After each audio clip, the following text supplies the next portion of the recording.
My distinct honor to introduce Chief Master Sergeant Retired Richard Green, the 4th Command Chief of the Air National Guard, who will give us an introduction of our guest speaker tonight. Well,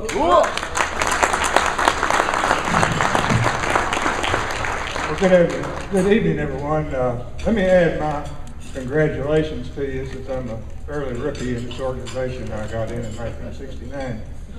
What a great turnout tonight. So give yourself a round of applause.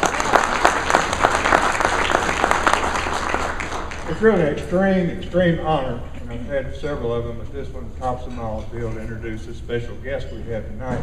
It's an honor, and it's humbling, and it's always good to be humbled. One of the most humbling experiences I ever had after I returned from my tour to the National Guard Bureau. I was getting qualified in the C-130 as a flight engineer, and was sitting at the kitchen table studying one night. Thought I might need some of that knowledge the next morning. I had my professional gear sitting on the table. My daughter, who was 5.5 years old at the time, came up, picked up my headset, put it on, and started walking around the room. And it really touched my heart. I mean, really, it's still to today, that she was so proud of her daddy getting ready to become a flight engineer on a combat aircraft. So she walked up, stuck the cord in my face, and said, "Welcome to McDonald's, may I help you?" Good to be humble.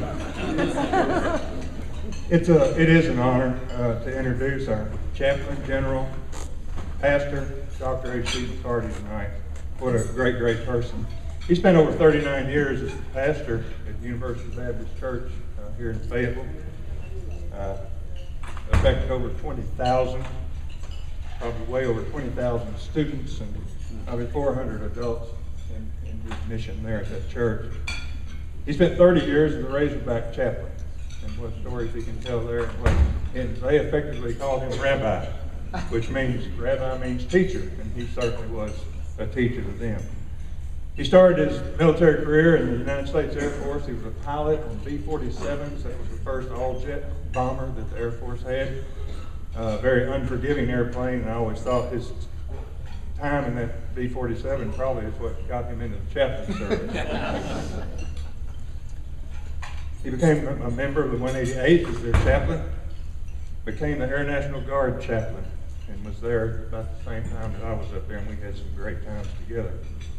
He's only the 2nd member of the National Guard Chaplain Corps to make the rank of General Officer.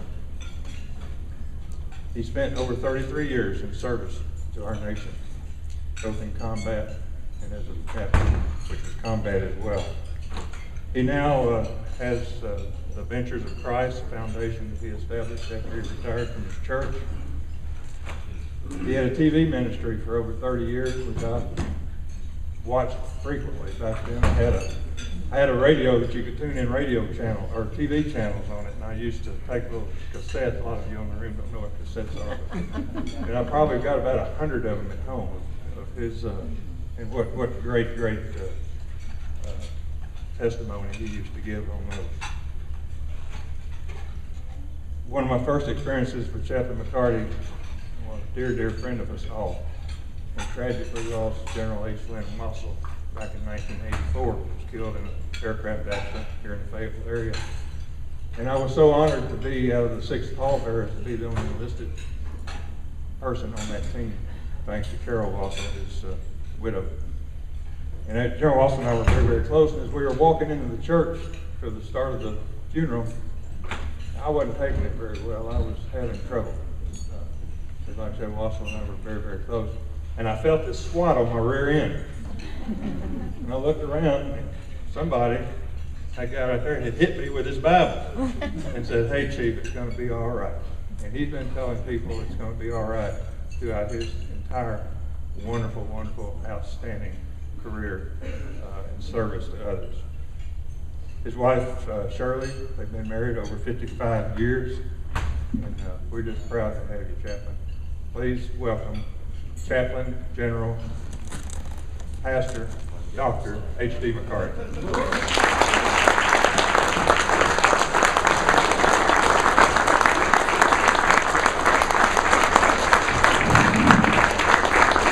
Thank you very much. Bless your hearts. When it comes to Richard, one of my favorite comments is, you can't help but love someone who thinks you're wonderful. You might want to write that down somewhere. And I hope I won't disappoint him or you. I've had 500 weddings and 400 funerals. What do you think about that? And I've noticed that people are a little bit smarter at funerals than they are at weddings. I picked that up. And yet almost every funeral I've walked away from, I've told myself, H, you could have done better. And usually the Lord would kind of go along with it and say, yeah, you could have.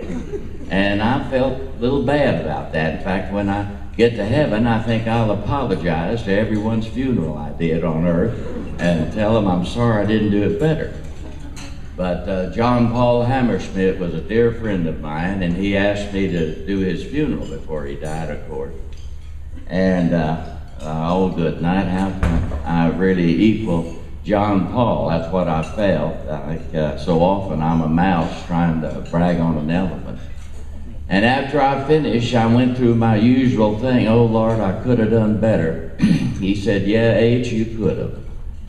But considering the sin level of the congregation, you were more than adequate. So I want you to know that I come with great confidence today to address you a little bit. And when I was promoted General, I knew I'd be, talking more around the nation and everything. And I said, well, it's senseless to come up with a different talk at every place. If you said it once, it's worth saying twice. And so I came up with my talk that I'm going to share with you tonight. This could be my last little military talk. I don't know. My dear friend here, Jim Shankle, Captain, Army Reserve type, takes me and all that kind of stuff. And so we'll do this for posterity. One other thing, Richard, you left out I have to brag about. When I went through flight school and got my pilot's wing, they had a big deal on that one of the pilots in the B-47 would be triple rated. So I went and got a Navigator Bombardier rating. And for whatever it's worth, James, I know you'll mark this down as one of the high points of your final nights as being the leader of this group. I'm the only triple-rated Chaplain General in the history of the United States Air Force. Isn't that wonderful? And Naomi, I'll send you all an autographed picture of me and you before. So you'll want to put it somewhere. Isn't that something? But what I want to talk to you about today is willing your pressures to truth. Now, we all can use that. I told all the young chaplains that I work with, of course, I was in the line over 8 years. I was even a squadron commander in the reserve. And my 25 years as a chaplain, that the first thing that ought to concern every one of us is the unit mission. We're here for one reason, to be sure this organization does for the country what they were assigned to do. That's number one, no matter what else is going on. And then as a chaplain, and I told everyone, and most of us do this on our own, it's next to help people. If we can't help people, be concerned about people, put people before any other issue, then we're never going to build the kind of unit we need to build. And then, of course, as a chaplain, I told them all, you're not in it to be a Catholic, a Baptist, a Methodist, or whatever. You give your best God shot. And all of us have our best God shot. What is it spiritually? What is life all about? I hesitate, Jim. I maybe would need to edit this out of the program, my talk today. But I want you to know that I grew up with not very much attention to Jesus. And in fact, he was kind of a cuss word in my vocabulary. I was a member of a little group we organized in high school called the Filthy Four. And there were 4 of us and we were filthy. And I'm not going to share those stories with you right now. people come to truth either through crisis, nurture, or reason. Now that's what brings us, a crisis. And I led a great young Razorback to Christ one time, and he looked up and looked at me. He said, "Pastor, I want you to know I haven't shown any emotion, but I've made the decision I need to make." Another great young man, he was all Southwest Conference. That's then. He had gotten a girl pregnant, and we was broken up, didn't know what to do about it. I pointed him out to Psalm 119:71. It's good that we have been afflicted, that we might learn your statute. That's pretty good, too. So he changed his life by crisis. And of course, all I used to do in my little old liberal church, I love Sunday night youth fellowship. That's the first place I ever learned how to French kiss a girl. It was an exciting evening for me, and I never missed Sunday night. So, in fact, her name was Emmeline Weed. Isn't that something? Bless her heart, that's some name. But boy, could she kiss. I tell you. So I had no interest in Jesus. I want you to know that. And I've been there. And all the years I was in the Air Force, man, Richard, all these pilots, they'd come up and have a good pulpit joke for me. In my 25 years as a chaplain, I heard dozens of good pulpit jokes, so the problem was I couldn't pass one of them on, because they weren't that good. And then, too, you had to be, I was, one time at the university, Richard mentioned, we reached a 5,000 number of students, and the pep rallies got so dirty that the administration was going to cancel them. You've been to the university, Chi Omega Greek Theater there, about 3,000 students, and the team is introduced, the band played, and they decided, okay, if you don't clean it up, we're going to cancel it. And each fraternity was in charge, and of course what they wanted to do every Thursday night was, be better dirty than the one before. And so lo and behold, the Sigma News were scheduled to have the first clean pep rally. And I'd influenced quite a number of them and led the quarterback to Christ, Bill Montgomery. Anybody remember that name? And so they elected me, along with a lawyer now, Q. Byram Hurst from Hot Springs. Some of you might know Q. Byram, to MC the homecoming pep rally. Now, boy, that's something when the Baptist preacher MCs the homecoming pep rally. And I wanted to do it, of course. So what an opportunity for Christ, but I was really intimidated. How on earth was I going to do that until the Lord spoke to me from heaven and told me, H, don't worry, we're playing Texas A&M. And man, being from Texas, I was loaded with Aggie jokes. And if you're here tonight from A&M, I'll see you afterwards and do my bets and tell you I'm sorry. But man, when I knew we were playing A&M, I knew it was home free. And so that first joke, when you first walked out, you had to get them. And of course, if I was too Sunday school, they'd hiss and boo. And if I was too shady, that Baptist preacher telling dirty jokes at the homecoming deal, So I had to get them, so I had to be real selective. And here was my first joke. And you might laugh at it and say you're going to forget it, but $5 say you tell somebody before the end of the month. So I walked out and I said, Q. Byron, first thing we have to say is how to catch an Aggie. And he said, well, H, how do you catch an Aggie? And I said, well, the first thing you do is hide in the bathroom. Hide in the bathroom, what do you do then? Nothing. You just wait. You wait for the first Aggie to come in and get a drink of water and slam the lid in his head. Now, ladies, I apologize for that, but you understand where I was. And man, they roared, and I know I had them for the last time, you know. So how do I get into all that? I know a little bit about the other side, you can imagine, the non-spiritual side. And we have to be willing to change, to go into the area of what I call truth.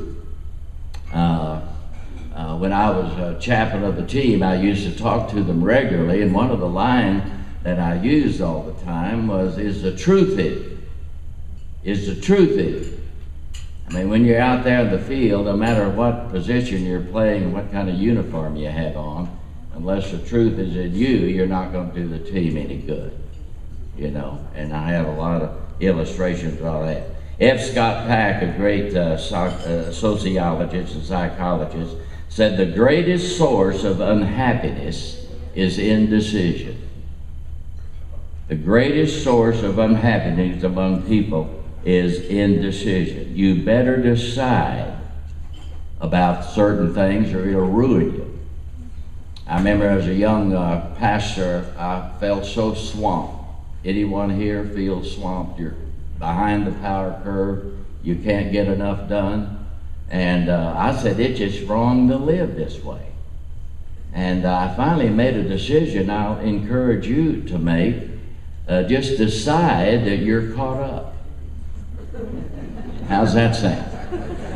I tried to do everything I was supposed to do, and so I'm just going to decide I get caught up. Yeah, I'd come back from Israel a few weeks before, and that was a 30-hour trip, you know, and that wipes you out for a week or two. And you wondered, you know, you're trying to cram 30 hours a week into your day, you know, and it just wouldn't work. And then you take the noble step of cutting to 28 or 26, and you only have 24. This lady told me one time, oh, Pastor, you're so busy, you need 30 hours a week. And I loved it, and I said, no, in the most humble way I could, but thinking, man, I'm God's little Messiah, I sure could use 30. Then the Lord spoke to me and said, yes, H.D., when I created the 24-hour day, I didn't know you'd come along and need 30. And all of us can do on 24. See, if we decide we're not going to try to play God. Lou Holtz was a dear friend. In fact, I prayed with him to receive Christ when he was here. The head coach of the Razorbacks, National Coach of the Year, etc.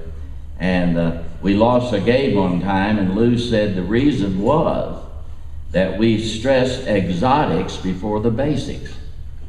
And we always lose, if that's the truth, if that's what we do. To do the basics and the exotics in time will come. It never failed. You know Churchill, I hate to go into him, you know all of his stuff almost. Never, never, never get up, you know, is the great talk, he said. But he had an answer for everything. Mrs. Astor hated him. And she was on the elevator with him one time and told him, Mr. Churchill, you're drunk. And he said, Madam, you're ugly. But I'll be sober in the morning.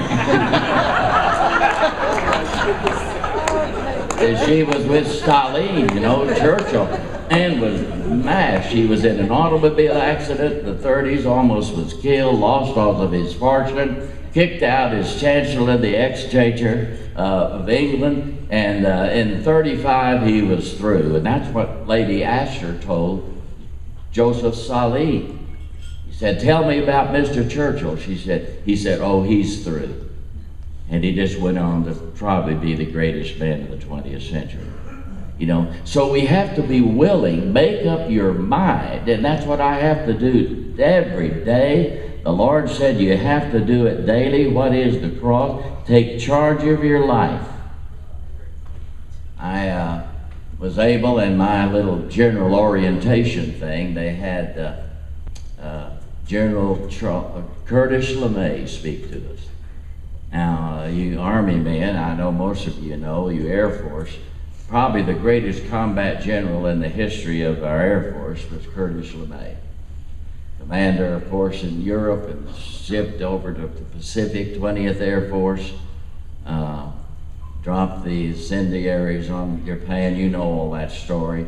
Ahead of SAC, Strategic Air Command. I was flying for SAC when he was the commander. A lot of stories there. One of my dear friends was his adjutant and chief of staff. And he told a story when we were there, about 2042, I guess, in my general's class. Gentlemen, I don't have any advice for young generals. In fact, whenever I come up with anything, by the time I get to you, I've forgotten what it was. But I will say this. If you're in command, take command. And then he told a story in World War II that I happen to know, but I love history. And in fact, you know Harry Truman, I can't believe he said this, but he said the only thing new you'll ever learn about anything is the history you didn't know. Now boy, there's a great statement. The only thing new you'll ever learn is the history you didn't know. Well, I knew about the 100, and they had a great commander, back to what General LeMay said. A great commander, loved his troops, great pilot, great leader and all, but he loved them too much. And they had a problem with air discipline. And they just couldn't leave one of their planes alone if it was damaged and leave him for the Luftwaffe. And here's what he said. 40 years later, he couldn't get this out of his mind. The greatest combat general we had in the Air Force, I'm sure. He said, I should have relieved him. I should have replaced him. No matter how much I loved him, he didn't need to be commander, but I didn't remove him. I didn't take command, and because of it, a lot of young men died. Boy, I made a note in my mind that I'm going to take, as well as I can, command of my life. Every one of us can have that. No one else can influence you. If you're around great people, and Richard, you're one of them, brother. I love being around great people. That's one of the great decisions you can make. In fact, the older I get, those special people in my life I love twice as much, but I only have half the capacity or less to show it. It's really an agony. Well, anyway, back to LeMay. Take command. Take command of your life, see. That's what we have to be willing to do. Do it on your own, you know, with people you love. Now, the second thing is pressure. Well, we gotta move on here. I feel like the Egyptian mummy, pressed for time. Let me see what the time is here. Pressure. I buried my dear brother last April. He was just 77. And one of his greatest thoughts, I'll quote him all the time, he said, the only thing wrong with life is the hassle. Anybody agree with that? That's where the only way wrong with life is the hassle. And none of us are going to escape pressure. That's what it's for. The more pressure you can handle, the greater value you are to yourself and other people. A little boy came home and told his mother they were playing one of the best teams in the little league, and he said, Mother, we're going to lose. And she said, honey, be more positive. He said, okay, I know we're going to lose. Well, that's the way most of us handle our pressure. You know, we think it's going to be worse than it really is. The Bible says that God will not put more pressure on you than you can handle. I love that verse, 1 Corinthians 10:13. I told Coach Holt that one time, you know, and boy, you're right, Richard, I could spend 30 minutes on Lou Holt's story. But I told him that, and he looked at me, he said, well, Reverend, he said, evidently, the good Lord has overestimated my ability. That sounds like Lou Holtz. If you knew him, you knew anything about him, I hope some of you remember him, you know. Paul said that in the great apostle in the 2nd chapter of Timothy. And he compared life to being a soldier, to being an athlete, and being a farmer. And if you look at that, what does an athlete do? He prepares to win. What does a soldier do? Gentlemen, ladies, we plan to die if it's necessary. And what does a farmer do? He plants to reap. See? And a real man, a real woman, a real person who knows how to handle that pressure, wills it, does all three. And we could talk about military. I'll try to close with a couple of stories about people I knew personally. One of them got the Medal of Honor, and the other was at Pearl Harbor when the Japanese attacked. But I look back at them and see how they handled their pressure. My son, in fact, I got to throw this in. This has nothing to do with my talk. I'm real thrilled. My oldest grandson majored in music, wanted to go into church work. I never tried to put any influence on him. Was in the church, like I said, if you can get over the church, maybe you can find how wonderful Jesus is.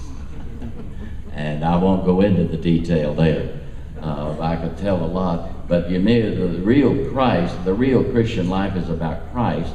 And as a chaplain too, I know all this correct talk and everything, and we got to be careful, but we got to fight against that and share what we share. When I was a chaplain, and still, I love everybody. I don't care what their faith is, what their belief is, what they think about Christianity, what they're pro for.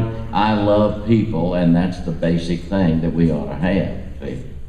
And everybody be loved. And my oldest grandson, he had a year in the church and decided that wasn't for him. And guess what? Last month, he was commissioned as a 2nd lieutenant in the United States Air Force. Been accepted to flight school and has his first flight next Tuesday. Don't you think I'm proud about that? I didn't try to bring the pressure on him, but anyway, my son, I got him to enroll in ROTC when he went to Baylor. And I thought, well, another Lieutenant McCarty following my footsteps, He called me about a month later and said, Dad, I dropped ROTC. Well, I tried to be a good father. Really, son? What did you take, in place of that? Well, Dad, I took up weightlifting. And I said, oh, Lord.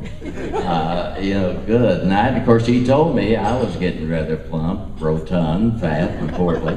And I needed to, too. Well, I did. I can tell, you can tell by this massive body standing before you tonight that I was exceptionally well. But I was 65 and I could bench 225. What do you think about that? That's not bad, is it? I'm older now. I'm 85. What do you think about that? When I turned 80, the Lord spoke to me and He said, H, and I hope you know what I mean, spoke to you. You know when your mind's going, it's spiritual. He said, H, I've given you 80 years, son, and you still haven't caught on. Well, that's really how I feel. Don't you feel that way in some time? Well, back to pressure. Willing your pressure, and we got to move on here. I learned this. I could take this mallet and lift it 1,000 times, and it wouldn't do me a bit of good, muscle-wise. But if I made 10, 50, 100, 150 pounds, I'd be strong, see? And I realized what it did for me. And so pressure's one of the best things that can ever happen to us. Suffering teaches us reality, and we all need to have deeper reality. Well, I gotta move on here. You're enjoying this, aren't you? Say yes. Yes. Thank you very much. I appreciate it. Now, what do? Man, I hate to leave some of these quotes out. General Patton said that, I loved it when he was in Sicily. He said, any commander who reports back to this headquarters who is not seriously wounded or dead will be considered not to have done his full duty. That's pretty good, isn't it? When MacArthur took command of the Philippines in late 1941, he said, well, I can see by coming the troops are poorly equipped, poorly trained, and inadequately led. We'll remedy that third problem immediately. Right? And that those of us who are leaders have to take the risk. We have to know the pressure. Well, we're down to number 3, the truth. Willing your pressures to truth. One of the greatest stories I know about truth is Jerry Coffey, Lieutenant Commander, United States Navy. I still almost come to tears when I think about him. Shot down over Vietnam, 6 years in that hellhole, and you need to read. It's exactly what those guys went through. I have a tough time criticizing John McCain about anything when I think of the hell that he went through as one of our servicemen. Jerry said that for the first year almost that I was locked up, I said, Lord, get me out of here, get me out of here, get me out of here. Till he said, I realized that my prayer was all wrong. I better pray, Lord, get the truth into me, get the truth into me, get the truth into me. And it's going to go beyond our careers. I remember when I first went in fact, you Army men, I can close my eyes and take a deep whiff and smell my uniform issued to me in 1947 in junior ROTC. I was in the 10th grade, and they had all those World War II uniforms they had to get rid of. And I got mine. You could still smell the mothballs on it. And I put it on as though I was General MacArthur. We had a love for this nation then, and what it really meant, see. We're too dumb. We don't understand what's going on. And Richard, I know you would be disappointed if I didn't tell my favorite vomit joke. You know, Richard always laughs at this one. And oh yeah, I have a series of vomit jokes. If you pay enough, I'll share at the back. Because I had trouble when I went through flight school. You talk about hell. Man, I was throwing up. I didn't know how to fly the airplane, and Melvin Matthews was cussing my tail out every day. You stupid SOB, how many GD times have I told you to get you? Well, man, I tell you, it was really something.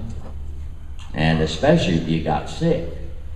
And I could tell you stories of tomatoes over altimeters and chicken over circuit breakers. But I'm not going to do that. Because my favorite vomit story, and it makes a political point, Jerry Clower was landing in the transport, the commercial, and they went on downwind. They went on, base, and they turned final, and Jerry kept saying, oh, God help me, God help me, God help me. Keep me from throwing up, but it didn't work. And man, there's a big, heavy, fat man sitting there. I know that's not correct. Sitting next to him, and Jerry just threw up all over.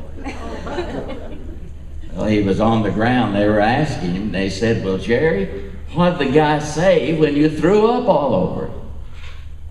Jerry said, well, he didn't say nothing. He was asleep. Well, what did he say when he woke up? He said, I didn't give him a chance to say anything. I just looked at him real quick and asked him if he felt better. You'll pass that one on too. I'm sure, see. But boy, that's what's happening.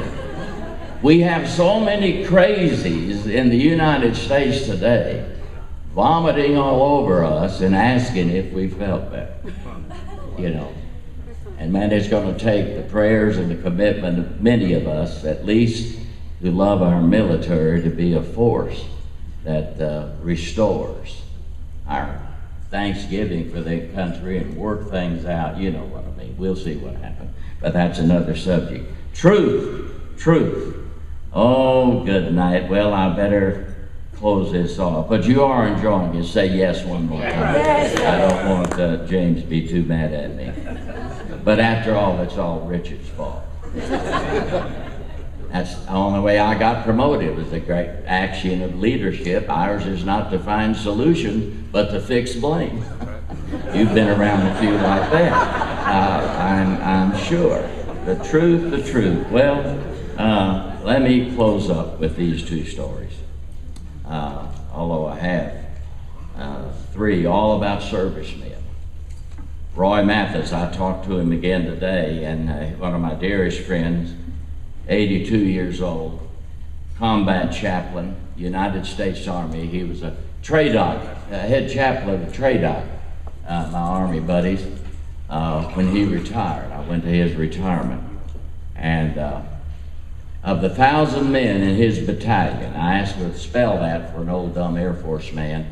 He said there's about 700 in the battalion, right, but they had an aviation group attached to them, artillery battery attached. And he said the VA, when he went to his last meeting, that out of those 1,000 men, only 39 are alive today. 39 out of 1,000 men are alive, because primarily of Agent Orange. And some of you have been in combat. I salute you. I felt guilty, you know, because I didn't have any combat on my record. I wanted to, and then the Lord kind of consoled me. All the time I was in SAC, we reflexed to England, and I was 15 minutes from getting in my airplane and starting the engines and heading for the end of the runway to take off with an atomic bomb. And I remember the last time I was there, my target was about 20 miles south of Moscow. And I was ready to take a one-way mission, because that's what it would have been, I'm sure. And the Lord comforted me. He said, H, you got as close as you could. And that's close enough for some of us. And my grief for every wounded soldier, I keep the picture of every wounded soldier I see, no legs, no arms, can't see again. Thank God for them, and for the fact that many of us have been spared. And pray that our politicians won't make a dumb decision again that'll kill so many wonderful men. My instructor in flight school, Melville Matthews, survived Ploesti. That was the most damaging military Air Force raid in World War II, other the oil field at Ploesti. 190 planes we sent, 70 of them never made it back. 10 wonderful Americans on each plane. 70 men killed in action, missing in action, or prisoners of war. See? I wish I'd asked him more about it. We all need to ask about it. Roy Robertson, my good buddy from Dallas, Texas, high school. Roy docked in the Navy at December the 6th, Saturday night. And it was asked to go to a Bible study. He'd grown up in Dallas and went to a Baptist church. Incidentally, my favorite professor in seminary, who preached my ordination sermon, made one of the greatest statements I'd ever heard. He said, if Baptists are only God's hope on earth, then God's in trouble. So you can take that and do what you want to with it. You know. But Roy said we were in a circle. I went around and tried to give a verse of scripture. And he said, good night, they came around to me. I couldn't think of a single verse. And I'd grown up in the Baptist church on Sunday night. And I couldn't, but I embarrassed. And then it dawned on me, hey, I remember one. John 3:16, for God so loved the world, he gave, I'll give that. And then, doggone it, the one guy right in front of him gave John 3:16. Roy said, I got mad. He got my verse, you know. Well, the next morning, the gong sounded, and all the Japanese plane began to torpedo and drop bombs and strafe. And he was on a tender in a machine gun place, and he ran to his battle station. And they had had a firing exercise the day before, and they were still blanks in the gun. And it was easier and quicker to fire the blanks than it was to take them out and put the live ammunition in. And Roy said, H, for the first 7 or 8 minutes, all I could do is fire blanks at the Japanese aircraft. And while I was doing that, the Lord spoke to me and he said, Robertson, how long is it going to be before you get some real ammunition in your life? Willing your precious to truth. That's how we all do it. One of my last texts up, and I'll finish with this. I know the Apostle Paul said finally, and no one believed it. But I'm going to end with this. I flew with Bill Jones. We were in SAC together in Lake Charles, Louisiana. And he and I were assigned test top. He was the pilot, I was a co-pilot. He was a major, I was still a first lieutenant. And I just married, you know, this beautiful girl. She was a campus beauty. And man, this test hop was supposed to go at 10 o'clock. We'd be back by 11 and then have the day off. You know, you look forward to things like that. Well, I got out there and they weren't ready. Somehow operations hadn't prepared the plane. And so we had to delay.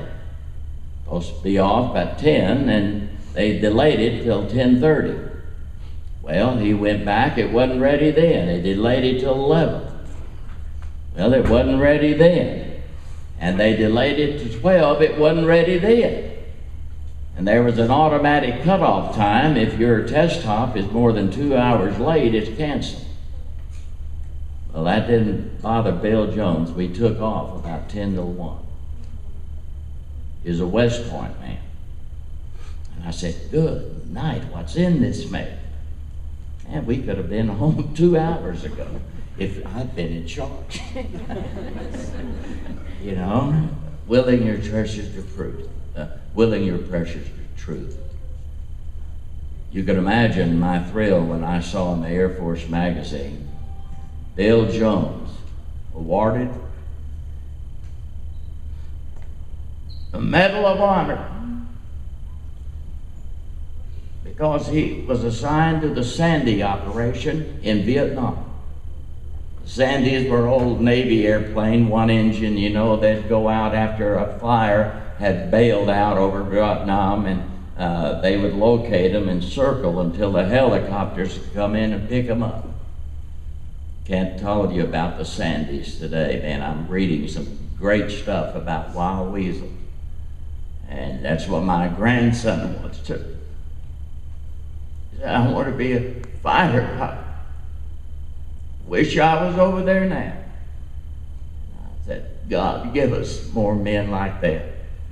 But Bill was circling where one of our pilots had been shot down. The ground fire got him. You know, they could fire up as much as 7,000 feet and hit our plane. His plane caught on fire. They told him to bail out. He pulled the lever. The canopy went, but the seat didn't. And instead of coming back and trying to get out, he kept circling until the choppers could get there. When he finally got back and landed, his hands were like mozzarella cheese. They had been burned even to the yoke that he'd been flying. He finally recovered. and he was in Washington on a Friday night, had been promoted to full colonel to receive the Medal of Honor the next day, Saturday, and they'd planned a big party for him Friday night. And, they're in Virginia, and he flew over to see what was happening, and then on the way back, as he took off, he had a heart attack, crash, and died. And I said, what a story. And as I talk to you tonight, we're not much, but we're close as we can be. I took off from a reserve field in Oklahoma in a B-25. Man, I'm so old, I have over 200 hours in the B-25. It's what Doolittle bombed Tokyo in. And as we took off, we looked down, and there was a B-25 right in front of us. We found out later the number 2 injured and caught on fire. They couldn't put it out, and that instructor and both students were dead. But they got as close as they could. We're ready. If we will our pressures to truth, it'll pay off. And if people down here don't know it, if you believe high enough, he will. Thank you, and God bless you.